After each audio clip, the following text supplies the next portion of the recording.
everyone. Welcome back to episode number 77 of Speed Tips by Bob and Chad. Hope everybody's doing good. The weather here in Iowa is gorgeous today. We had 75 degrees. This weekend we had 70-degree weather. Got to go racing Friday night, Saturday night, so it was exciting to get back to the racetrack and see everybody. And so it was really cool. And it was a lot of fun. I really enjoyed it. And Friday night was kind of a freeze fest. It was a little chilly after the sun went down. I got home and I was so cold. I took a hot bath, and I don't think my feet ever got warm. I don't think they ever thawed out, to be honest. But it was pretty cool. So, what's new and exciting at Weir's Machine? Any new products we got to show? Yeah, we're plugging away. We've been hard at work. We got some exciting new drop cups. You and I, we like playing with the spring table a lot. So Oh yeah. I think Colby unleashed these today to the world. So these are pretty cool. So our standard cup, we have two options now to go an inch farther down and an inch up. So you could potentially use this one on the left rear top and then this one on the right rear, and now be a 2-inch difference. So it's just another tuning feature when you're dealing with the screw jack style spring table to let you tune in between spring rates there by moving the spring table an inch. Well, that's going to be a pretty neat deal because that way, then you don't have to change, and you get to run your same 13-inch springs, and you get a true test. You don't have to worry about the spring not having the travel and everything. So that's going to be a good deal. I think that extra inch one, that's going to be pretty neat, especially when we get into the dry slick racetracks this summer and stuff. I think that's going to work really, really well. And it brought the new case. After years of abuse from you and other people, I finally gave in and got the hard case. So load sticks now have the option for the hard case. Oh, wow. A hard case for the load sticks. How exciting is that? Dad Simpson even made a cool sticker for it. So yeah, we're rocking. So I guess we might as well have a hard case option. So those are now available too. Well, I think that's a good deal. Well, so what's that case going to cost? They'll be $75. I mean, that's uh, a must-have to and save on the investment of the load stick tool so that it doesn't get damaged and doesn't get thrown in somebody's toolbox or put someplace where, because it's a pretty precision piece of equipment to be bouncing around. So that'll be cool. This was the quick option. That's obviously just a Harbor Freight case, and we just put our foam inside of there. So, I mean, if you have one of our cardboard boxes and you go get that case, I think there's 65 out of the store or something like that. But so they fit right in that Harbor Freight case, whether you buy it from us or if you go to Harbor Freight and get it. I know that we are looking for a different case that is less expensive because I'm always trying to save the racer money. So we got a couple different options that we're working on direct with some manufacturers that hopefully we can get the case price down a little bit, and then we might just throw it into the price of the stick. So if you buy a load stick, it would come in a hard case instead of a cardboard case is our end goal. So stay tuned for that. But yeah, it's they're available now. So Awesome. Cool. Well, Taylor Cool ran second at Boone the other night in her brand new car. First night on the car. She was pretty happy with everything. She made some changes between hot laps and heat race, and I think she started 10th in her heat race and ran second in the heat race in the new car. And then, so that was pretty exciting. My boy Troy ended up winning both nights, Friday night and Saturday night, in the stock car. So that was exciting. Weekend of doubles, wasn't it? It was a weekend of doubles. The 4T Dub, he's pretty quick.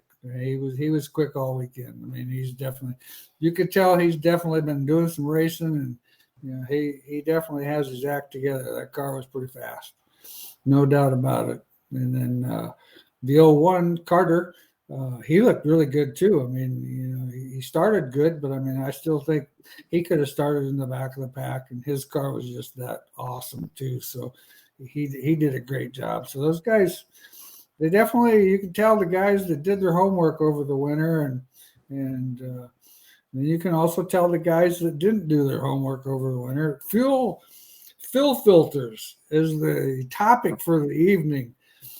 Don't go to the races with a fuel filter with fuel that's been left there all winter long and sucked in a fuel cell that had fuel left in it all winter long.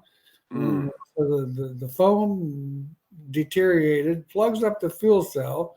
Needless to say, and you can't count on the local store to have the exact fuel filter that you want. But BHE is going to start stocking fuel filters. We always have stock fuel filters, but so that was kind of the topic at the Boone Speedway the other night, was the fuel filter. One of the customers pulled his fuel filter out, and I hadn't seen that much stuff in the fuel filter in years. And he said it was kind of starting to cut out a little bit, and I'm like, yeah, I can see where that could be.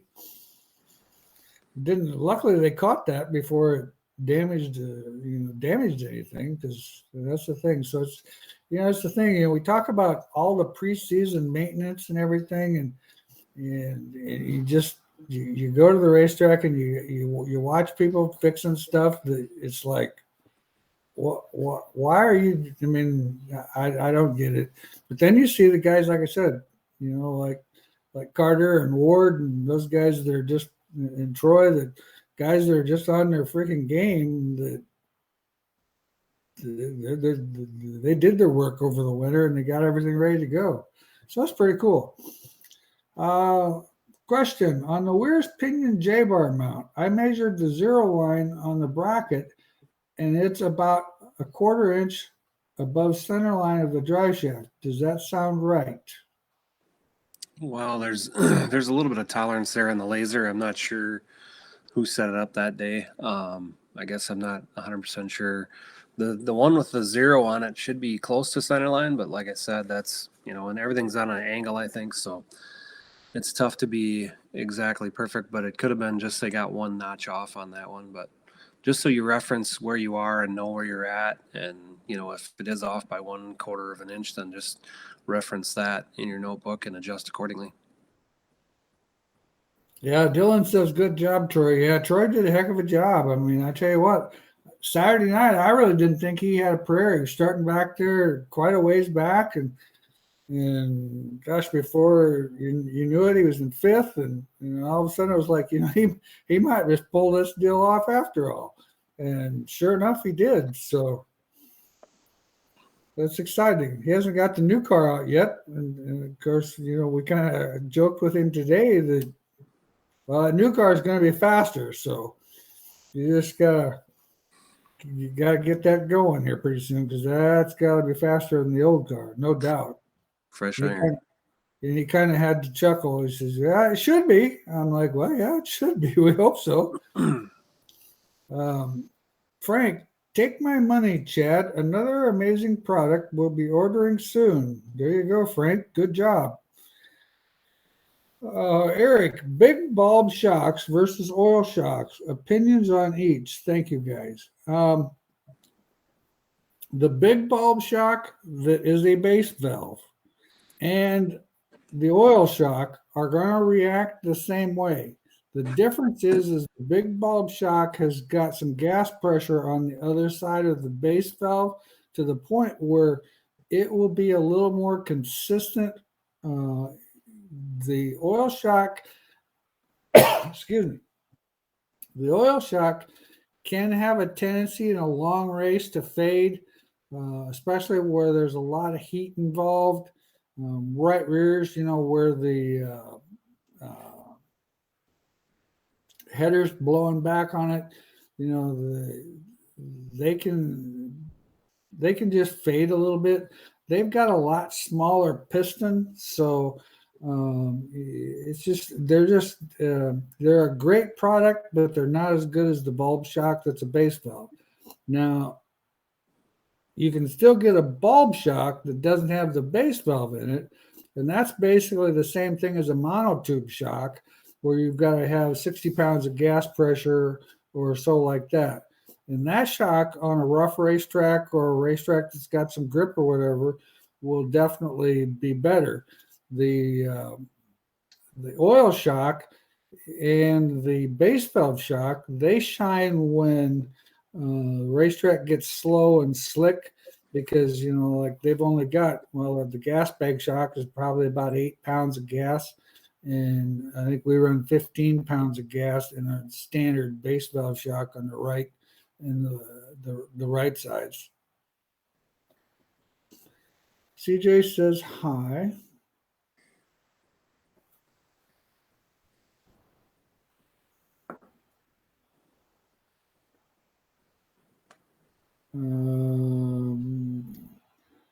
How much rear steer is too much? In my opinion, anything over 3 inches is too much.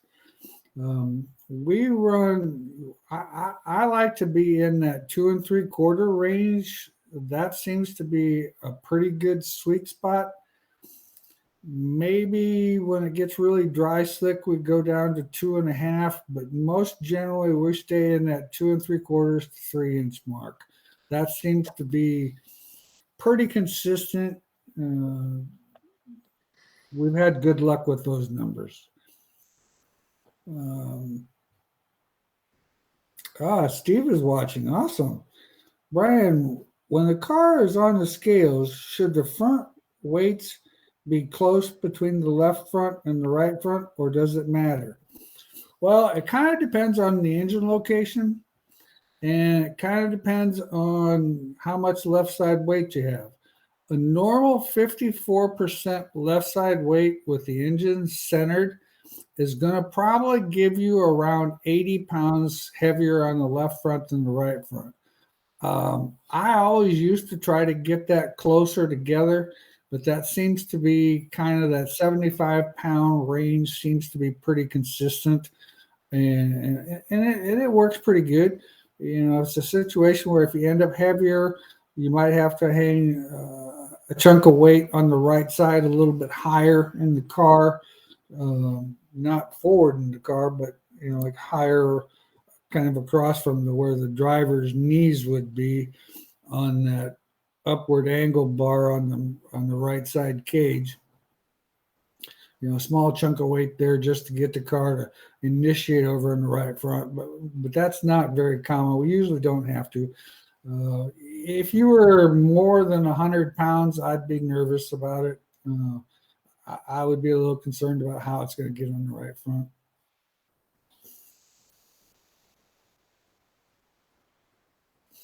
Boy, today was another busy day for me. I actually ended up having to work a little harder today, and I wasn't going in there with that attitude involved. And I don't even think I was on I even missed your post there on those weight jack cups. I wasn't even on the internet today.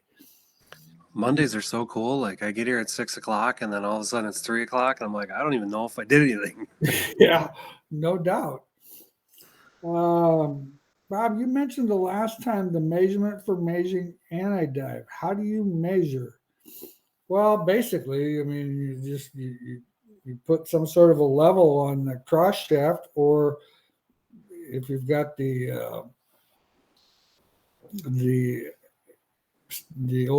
standard the standard A-frame without the shaft, basically I just set like a piece of steel or something and level across the top of the heim joints, and then I always tilt my back ones down a little bit, whether it's about 1 degree on the left front or 1 degree on the right front, and or half a degree usually is what I actually go on the right front, and about 2 degrees on the left front. That way it makes the car a little tighter getting in. 4-link UMP modified pull bar, shock or no? Would you recommend for valving if you do? Well, CJ, that's kind of an open question, but I'll do my best to answer it. I always run an axle dampener shock, depending on what pull bar you have. If you've got a spring bar, you're going to probably want to run, like a 90-10, a 9 on compression, 1 or 2 on rebound, something like that. On a UMP car where you don't have a really big spoiler, sometimes we run a little bit more rebound in that shock just so that it kind of helps not shock the tires so much. We've been up as much as a 3 on rebound on those type of cars, or any type of car that has lots of motor and not much for tire or anything. Those work pretty good. If you're running a biscuit bar, probably something like a 5.1, 5.2 would probably be good. 6.1, 6.2 in there somewhere would probably be pretty good. Let's see here. Back to that anodive, that's to the ground. Did you say measured to the ground? Yes. You did? Yeah. Well, I didn't say that, but yes, you're right. Measure it to the ground. So you get the cars all set up, and then you measure that as the car's sitting there at ride height. Yeah, because if the frame rail has a rake in it or whatever, that's going to be misleading. So, Right. yeah, add attitude or add ride height from the ground to the centers. Right. Yep. Okay. Let's talk shock location. Will you notice the difference running the shock closer to the axle housing versus further away? The only thing that you're really going to notice the difference about is the reaction time. Because when you get axle wrap, which you're going to get axle wrap, whether it's caused, even if you've got a solid upper link, you're going to get that because of the rear steer that we run in these cars nowadays. So the further away from the housing, the more it's going to try to control that, and the closer to the housing, it's going to, you're not going to notice as much. So will you notice the difference? I don't know. I mean, in theory, you should, but I think it's such a minute difference that I don't know if you really would notice a lot on a standard shock absorber.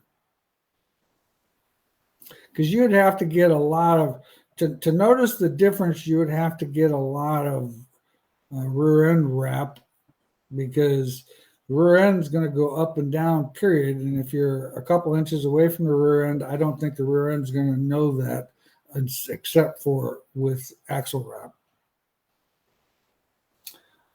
Joey, what's a quick adjustment to make the car react quicker? Well, it's, that's just a whole package. The shock package that you have, the locations of everything. I don't know if I could actually say there would be a quick adjustment. And I don't know if you've got a 4-link car or a 2-link car. It's hard to really say what would react quicker. More angle in the left rear trailing arm is going to give you quicker reaction times. What's your suggestion, Chad? Yeah, I mean, that's a loaded question, kind of depending on what you're looking for. If you're looking for motion or if you're just looking for, something fast for an adjustment. I mean, like you said, the bar angles the more bar angle, the quicker the reaction. You talked about putting a piece of lead on the right front to get that action. We do things with the spring table to get that action. J-bar angle makes fast action. So, it's kind of a loaded question, like where do you want to go and where do you want to stop? So it's about the balance. So it depends on if you need it in the front end also or the rear, if you're what phase of the corner. So, and generally I like to start on the front of the car in phase 1 and get the car into the corner first. So maybe you're looking for a quick motion with a chunk of lead up on that right front corner. Ed, on a cruiser street stock, can you discuss squat versus anti-squat? Well, on those type of cars, I'm not sure I can actually answer that question, Ed. I'd have to actually think about that, and I don't. Have you got an answer there, Chad? Well, I don't think they can adjust anything, right? So can you even change it? No, I don't think you can change it. Or is it like a like a Penn Ohio car where you can move them arms and get that to change the rear squat. I guess I'm not familiar enough with it, but Most of the street stocks, everything's got to be left in original stock location. Like now they like our hobby stocks that we have out here in IMCA world, we can put a different rear end in there, so we can play a little bit with those rear end mounts, but you can't change anything on the frame whatsoever, and so it's all pretty much stock. Um, what's your opinion on spring rubber on the right rear or right front?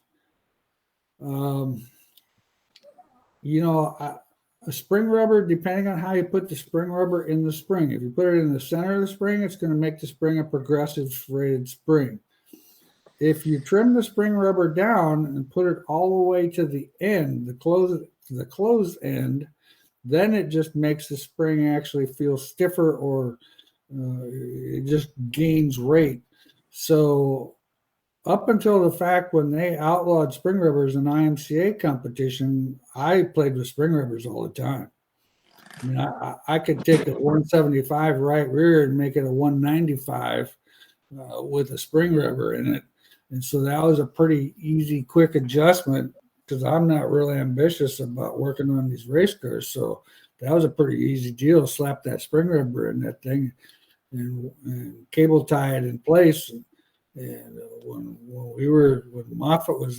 I was working with Moffat in his dirt car, we did that a lot. And then what was happening is people weren't securing them and fastening them in the car correctly, and so they were flying out and getting in the grandstand, and so it became a safety issue. So that's why they outlawed it. But if you can run spring rubbers, I think the spring rubber is good. It's just you gotta take a spring rubber, like I said, and what we did was we kind of trimmed it down, sort of wedged it up so that it went in the closed end of the spring, so that it didn't make it so progressive, because in the middle of the spring it's going to make it progressive. yeah, definitely fun to play with if they're legal. I'd be using them all the time if you could. Yep. And with the load machines and the load sticks now, you can put it in there and really tweak on it and tune it. Oh yeah, I never thought about that with the stuff that we can do with them now. Heck, I was just doing it with a spring raider back then. Yeah. That's pretty cool. Watching videos of the driver's hands, how far should he be turning the steering wheel on corner entry? Well, it kind of depends on the racetrack. It kind of depends on the driver. Some guys like their cars a little tight. I would say 20 degrees. I mean, the car really needs to go in, and you really need to kind of turn it to head it into the corner. And then once it gets into the corner and the car starts back steering on you, then of course you're going to counter steer it, of course, the opposite way. But I would say 20 degrees probably would be a pretty educated guess. I'll have to pay attention to that. I'll watch some videos and watch some of these guys. I've never really thought. That's a great question. I've not thought a lot about that. Chad, what are the chances of the clamp on the jack mount being made to fit 1.25 inch square tubing?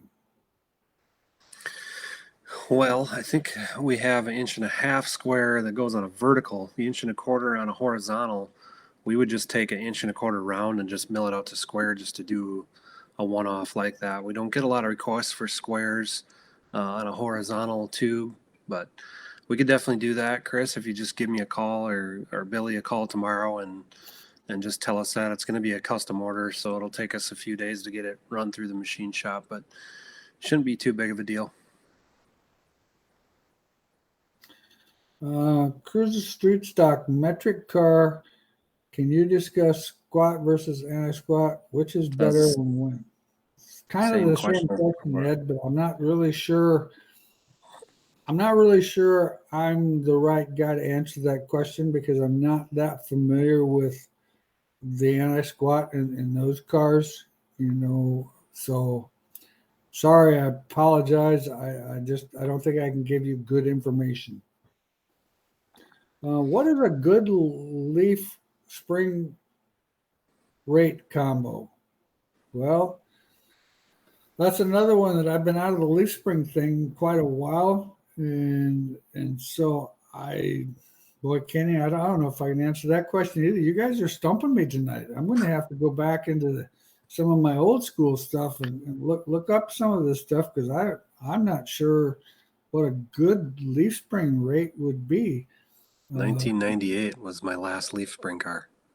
Yeah, and I Oh, don't, and I don't remember because I'm right there with you. I mean, that was about the time when because we kind of went from leaf springs to the monoleafs, and Ben had some pretty good ideas there at the class. Somebody asked about it, right? And then Ben Baker from AFCO, because they got a bunch of drag race stuff they still do with its leaf. So okay, I'd give AFCO a call. They got that stuff in stock yet. yeah, I think you'd be better off. Yeah, give AFCO a call. Um, Talk to one of the sales guys there.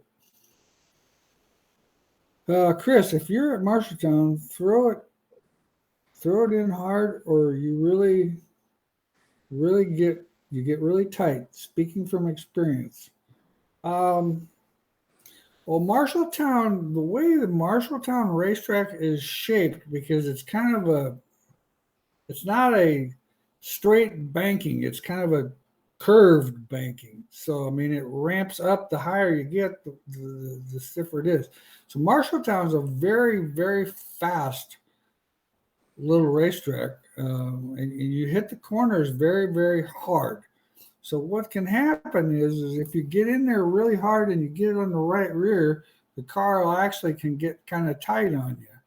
But most generally, um, if as long as the car's, you got to run the car a little bit freer.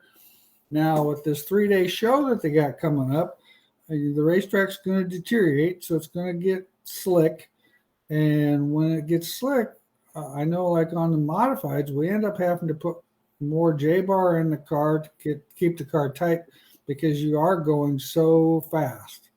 So I don't know. I don't know if I would say throwing it in hard, but definitely throwing it in and letting the car rotate real well works pretty good. Because a lot of times, if you throw it in hard, you're going to get free coming off, and you might be a little snug in the middle. And you definitely that racetrack, you do not want to be snug in the middle. The car would be better off to be a little freer. Being able to drive up off the corner straight because if you go to Google Maps and pull that racetrack up and look at an aerial view of that racetrack, you'll see how, especially coming out of turn 4, it kind of tightens up there, and that's where a lot of times you'll notice the fast way out of turn 4 is up on the high side. The biggest thing is you got to depend on the guy underneath you not changing lanes on you, because otherwise you'll end up in the fence, and then that wall comes up really fast. So, speaking from experience, I can understand. Chad, do you make a clamp on a clamp on chassis tabs? Clamp on chassis tabs. Maybe ones can put body bolt kits in, bolt clips in, or So yeah, we make all kinds of accessory clamps, 3 different styles.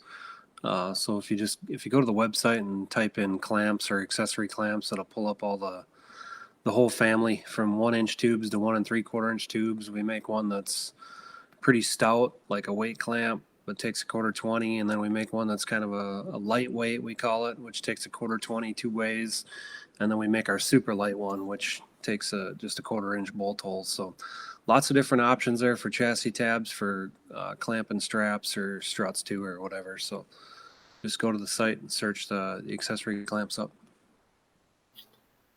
Brian wants to know, Chad, do you offer anything to hold the extra part of the shoulder belt when you wrap it around the bars?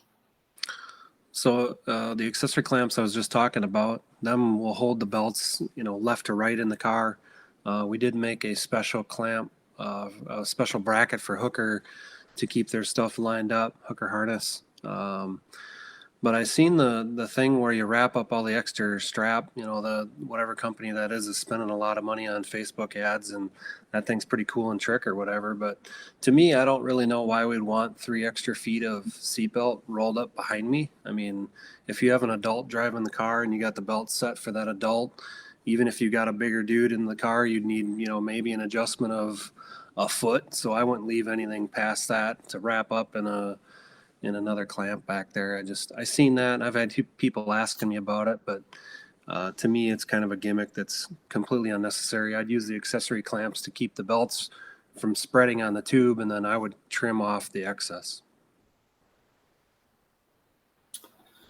Brad wants to know the best way to get more forward on corner exit.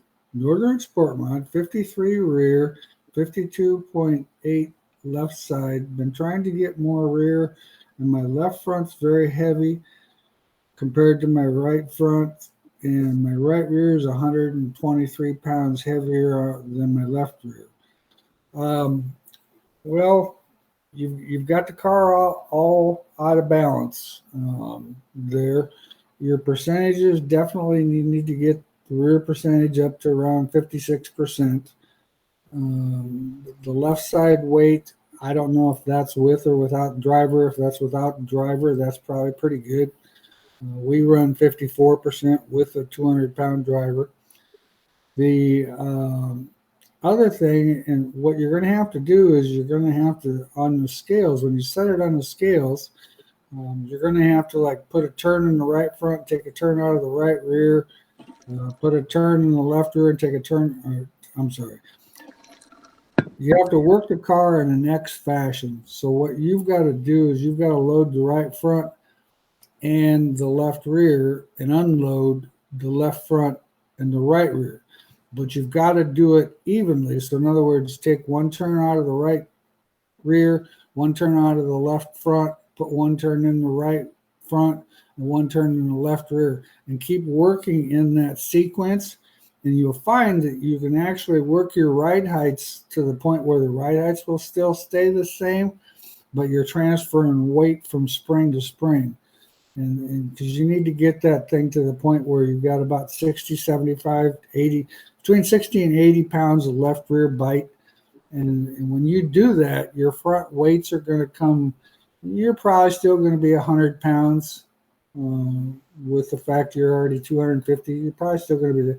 But if you work it in that manner, it'll definitely work itself out. It's going to take a full night to do that. I mean, you're going to have to be patient and work it a little at a time, but you can get it out of it, and the car will be tremendously better. Doug's got a 2017 GRT. Turns in good, but gets tight through the middle, especially on the gas. Tends to carry the left front tire and lays on the right rear and lost forward drive. Any suggestions? Sounds like you've got too much J-bar in the car or too much J-bar angle. I would be willing to bet that the rear end's too far to the left. I would probably move the rear end a quarter of an inch to the right. Anytime you have that condition that you're talking about, it's the fact that the car is getting on the right rear so hard that it's getting so much side bite that the car's stuck so hard on the right rear. Well, then once it finally breaks loose, then the car just jumps out from underneath you and it gets snappy loose, and there's absolutely no traction left to go forward. So I would look at that. What I always do is like on our GRTs, I string line my left side tires. I make sure my left side tires are in line, running a 2-inch offset or a 3-inch with a wheel spacer on both left sides, and string line the left side tires. And then if that problem, and then like for a heat race, I'd stick a 1/2-inch spacer on my right rear tire, move that right rear tire out. And I think that's going to fix that problem quite a bit. Bruce, measuring anti-dive from the ground to the center line of the Heim, how much difference is the height should be front to rear? Well, I can't actually tell you the height because, like I said, what I actually do is I put like a piece of inch square tubing, or not half, 3/4 square tubing or whatever, on the top of the Heims, and then I use an angle finder. And when I'm plugging of course, with our stuff, we've got different spacers that we can put in. We go anywhere from an eighth to a half, so we can change it quite a bit. But that's what I would go with. I'd get my car to the point where it's at ride height, and then measure it with an angle finder is what I've found to be the best.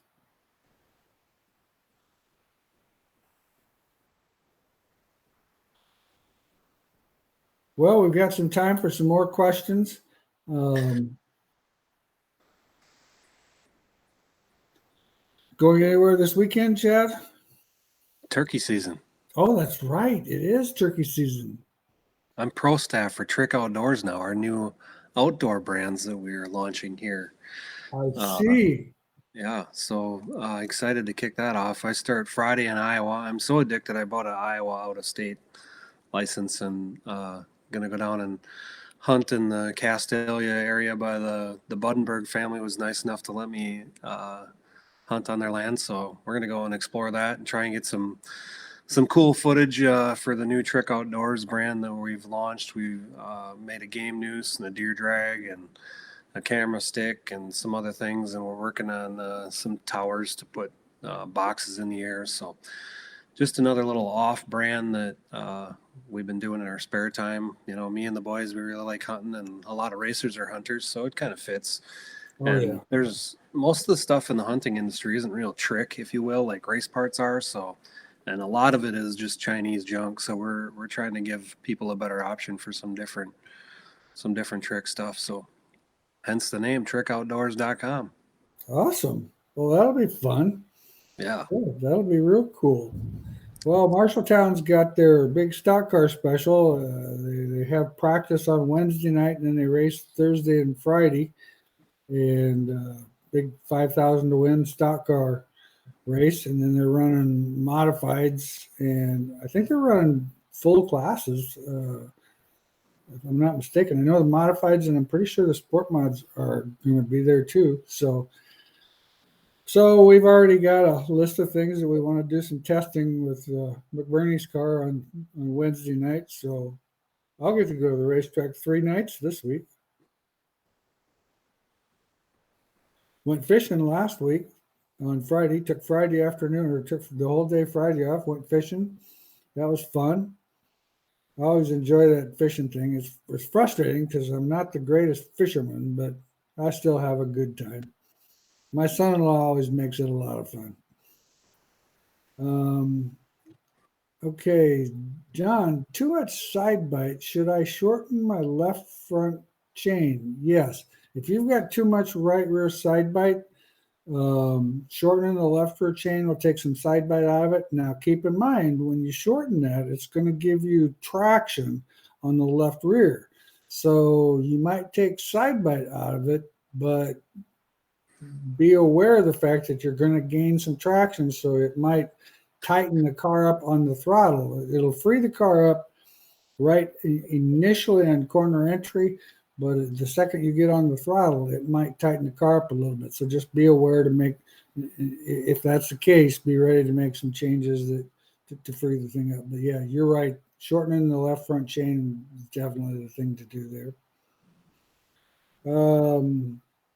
Kip, you should add a schedule option as a tab on the app. That way you could log your race schedule right in the app with your maintenance. I talked to a couple guys at the racetrack this weekend that had those apps, and they love them. I think it's great. You know, they got a lot of their information in there, and it's pretty cool. One guy showed me a nice deal. He just loaded it up and pulled up, and rear end, side to side measurements. He had all that stuff in there, so it was pretty cool. Kip, I made a note. I will talk to the cool people that are smarter than me that can make changes to the app. But a schedule wouldn't be a bad option, I don't think. No. No, that would probably be fairly easy to add. Well, I mean, all that stuff's easy for me.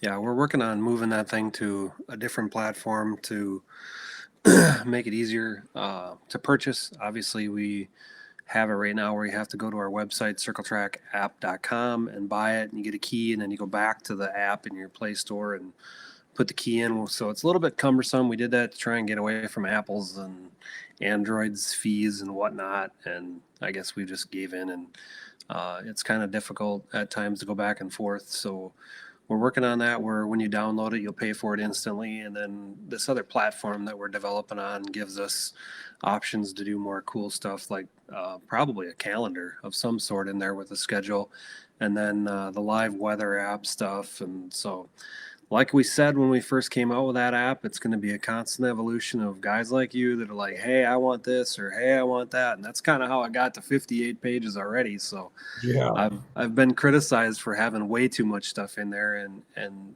we just keep adding stuff. So again, it's about how much of it you want to use. I mean, it's honestly it's worth the $100 just to get the tuning side of it, to have that thing to always think about, like I'm loose in, and you sometimes you get frustrated at the track and it's the heat of the moment, and you just need to see something like, here's a change, think about this, and then play that through your head that night, and just to have something to look at, and something that you don't have to run down and ask your competition. He's going to maybe not tell you the right thing. And the whole staying in your own app or your own notebook thing, it has some merit to it also. So that thing's been a lot of fun. Like you said, people using it, and it's just going to be an evolution from here on out to add different features to it. Yeah, I would agree. I mean, it's endless. I mean, the thing's endless in what you can do with it now. I mean, it's just, let alone when you add some more features to it. So it's a pretty cool deal.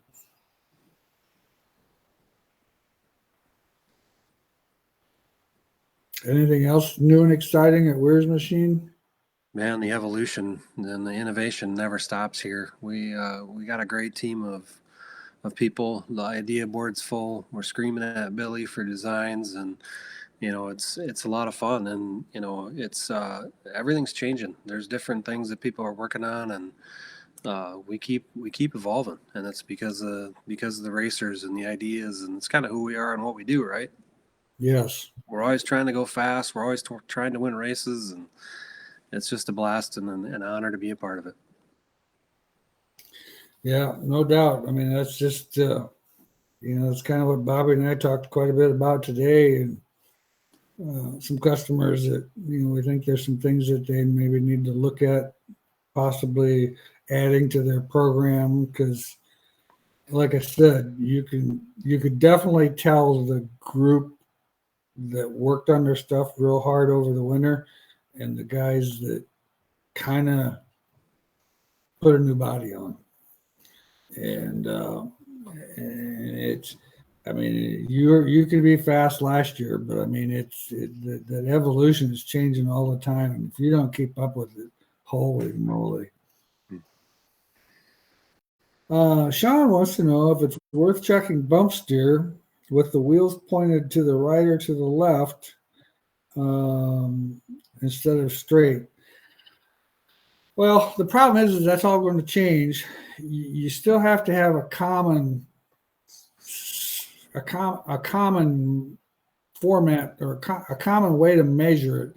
And so we've always done it with it being straight, because I'm just afraid that we might get too much information to the point where it might confuse the whole situation. And I'm not saying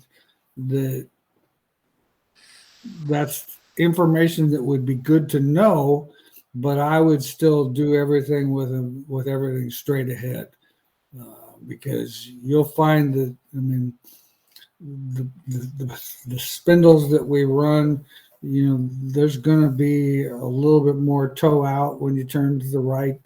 There's going to be a scrub factor there. So I think it's definitely something that, if you're asking that question, it's worth doing, just so you kind of know more about your race car. Live weather on the CTA would be awesome. Stay tuned. John wants to know, right rear is hot, left rear is cold, lacking corner speed. Well, that tells me that the left rear is actually tractioning up and the right rear is not tractioning up, because if the right rear is hotter, you're either sliding the right rear or spinning the right rear. So that would lead me to believe the car is probably a little too free. And so that's going to, in too free a car, you're going to be chasing it and waiting on it and waiting on it and waiting on it, especially getting, coming up off the corner. So, in my opinion, I think you need to get the right rear hooked up a little bit more, tighten the car up a little bit, would be my, without knowing all the other facts that would go into that question. Just off of that question, the way you're talking there, that would be lacking corner speed is definitely that's with right rear running warm, that car's free or loose.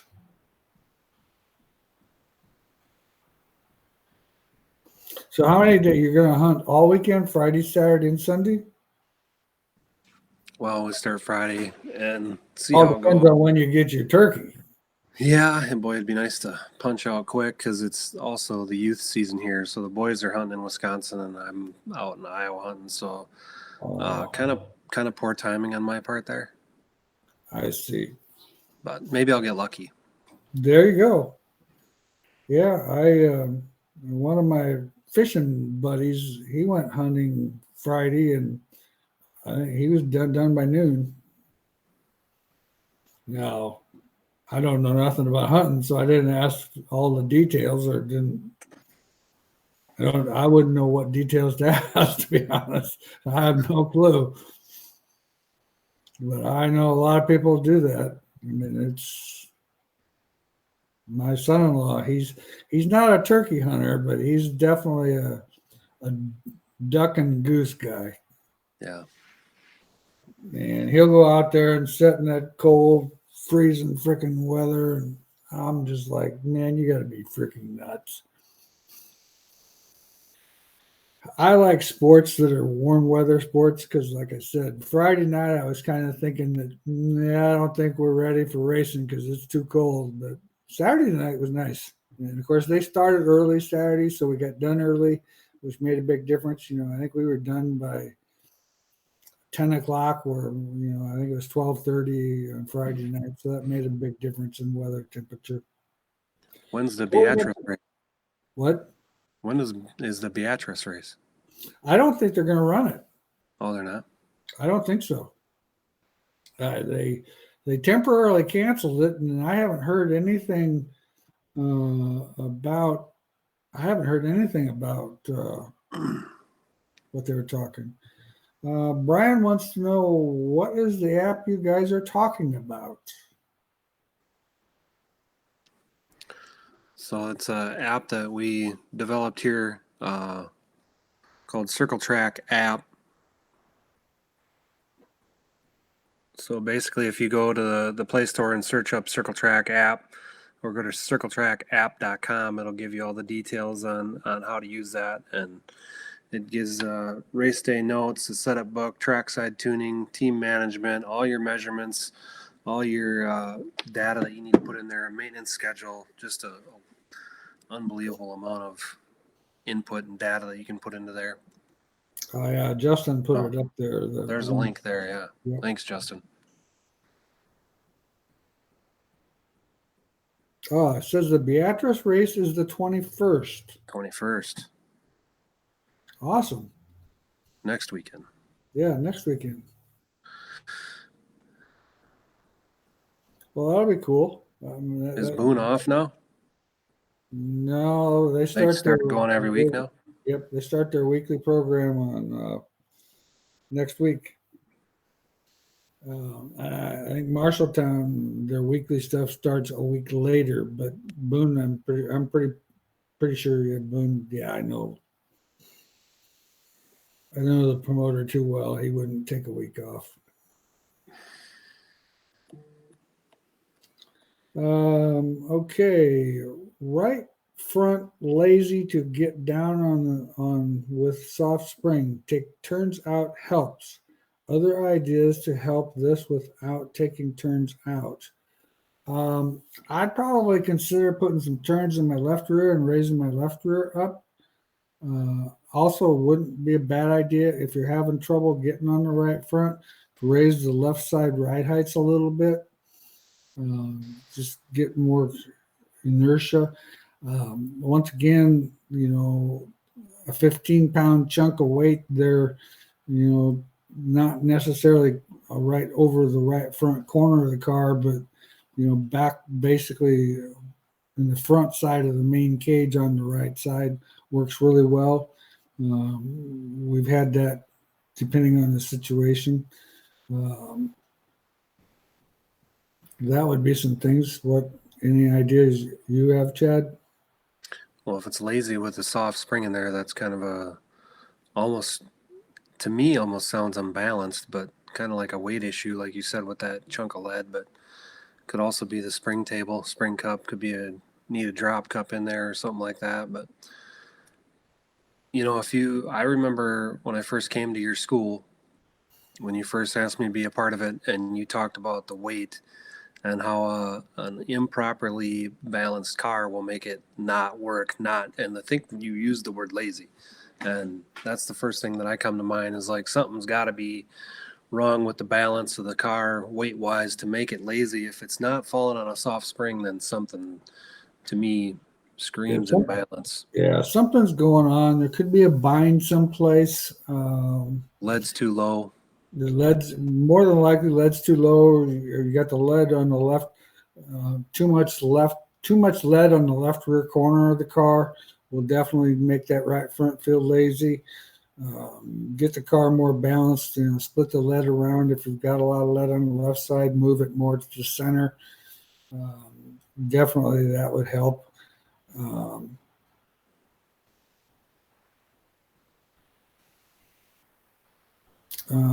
Justin says mud plug and cover on the wheel even in the summer, or does that hold too much heat? Arizona here.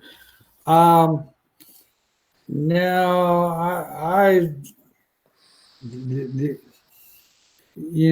what that does is that keeps tire heat in the car, and in my opinion, even in Arizona, I don't know. Maybe it'd be too hot down there, but I don't think so. I run the mud plug or the cover all the time. I just think Zane front roll centers. Yeah, Zane, you're right there. That's definitely something that could be, it could be a situation where some ball joint changes might help that problem. Because we've done some ball joint changes on some of our stuff here as of late, just because the car gets in the right front too much. It's a very possible bind too. I mean, you could have something bound up so much I mean, it won't let the car travel. Yeah, I mean that lower control arm could be bound up. I mean, it's very possible that something could be bound. But anyway, Justin, back to your question. I'd run them all the time. I think it's a consistency factor. Because even if it's hot down there, I mean, I don't see that being an issue, to be honest.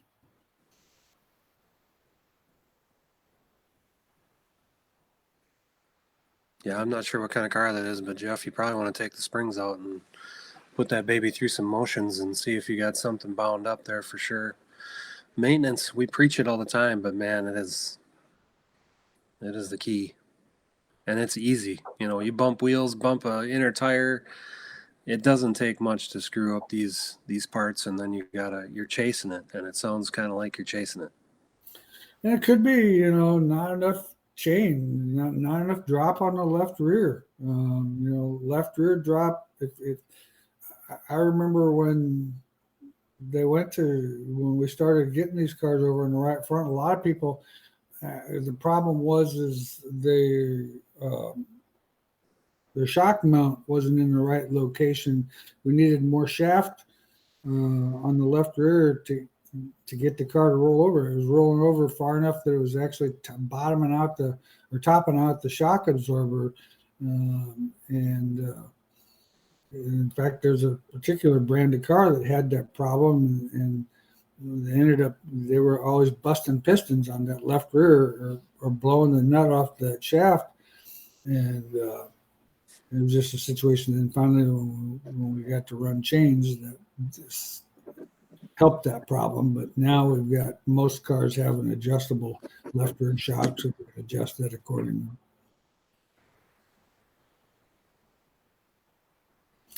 Jeffrey said, worked all right with a 550. Lighter spring has higher frame heights. Yeah, that's like what we talked about a couple weeks ago, that you think you need a lighter spring. However, when you change that ride height and get that roll center up there, it's not going to get the motion. So Right. the only way that light spring works is if you can chain it or top it out with a shock to control that ride height. Because when you change your roll center, you're not going to roll over. So there's your answer. If you can't chain that and control that with a shock, that ride height, I don't feel there's an advantage. Yeah, I would agree with that 100%. Sounds to me like Jeffrey? Are you load sticking that car to the point where you maybe need to do that differently or whatever? Because if you're putting that soft spring in and raising the ride height, that doesn't completely make sense to me.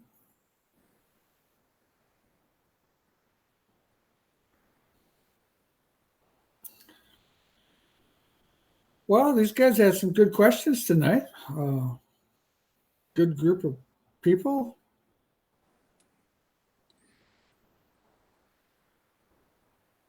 Load stick, yeah. Load stick it. Yep.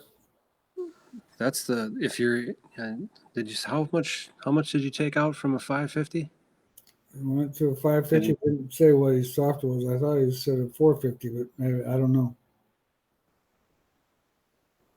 Anyway, yeah, when you're working on that load stick and you're about that down number, when you put a softer spring in there to maintain that down number, you're going to have a high ride height, right? Yep. So that's going to be the problem. And back a few years ago, when we can control that with a shock, them setups were they were awesome. They're lights out, but yeah, they were bad to the bone. Yeah, he had a 450. 450. Yeah, bad to the bone. Yeah. Now we can't necessarily control that with the shock, so we can't clamp that thing down. But if you go from the 550 to the 450 and you want your ride height number the same, your ride height number won't change, right? But you'll have less down number. You'll have less down number. So if you're load sticking your down number with the 550 and then you're putting the 450 in and you're going on your compressed number and tuning that's why your ride height's high. If you ride height it on your scaled number with a 550 and you ride height number with the 450, theoretically your ride height will be the same, but you're going to have less total load number. So Correct. It's going to have, that's going to be the effect you're looking for when you go to that from a 550 to a 450 is a softer rate to induce the roll and get the motion. But if you're trying to maintain your max number with a softer spring, you're going to have a higher ride height number. Yeah. And that's going to cause the problem that it's going to make it feel, because with it being high, it's going to feel lazy because the roll center is all whacked up. Yeah. Yep, no doubt. 2 weeks, is that the next one? 2 weeks. Let's see. Today's the 10th, so it'll be the 24th. We'll have the Marshalltown High Banks in the books. We'll have another week at Boone. Yeah, the weather doesn't look super duper spiffy for this weekend though here. It looks rainy. Yeah, it looks rainy too. So, yep. All right. Well, thanks everybody. We appreciate everybody tuning in again tonight, and we had a good time, or I had a good time, and look forward to seeing you guys in 2 weeks. Awesome. Thanks everybody.